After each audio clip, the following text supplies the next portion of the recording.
Rasgulla madam best টিচারের reward জিতলেন আর এত টাকা পেলেন, তারপরে আপনি কান্না করছেন। এই মেলাটা দেখে আমার ছোটবেলার কথা মনে হয়ে গেল।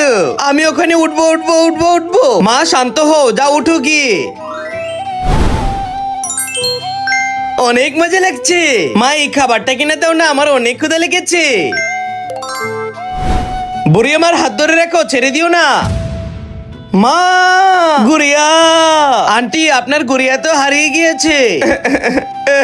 Rasgulla madam, I am sorry, আমরা কেউই জানি না আপনার মা এখন কেমন হালে আছে, কোথায় আছে। মা, আমার কেন জানি মনে হলো আমার মেয়ে আমাকে ডাকছে। আন্টি আপনার দিনের মধ্যে এরকম 100 বার হয়, কোনো গুড়িয়া মরিয়া এখানে আসবে না। এক্সকিউজ মি আন্টি, এই কার্পেটটার দাম কত? 500 টাকা। ম্যাডাম এটার অনেক দাম, চলুন চলে যাই। আন্টি আপনি কোথায় যাচ্ছে? গুড়িয়া, এই নাম ধরে তো আমার মা আমাকে ডাকতো।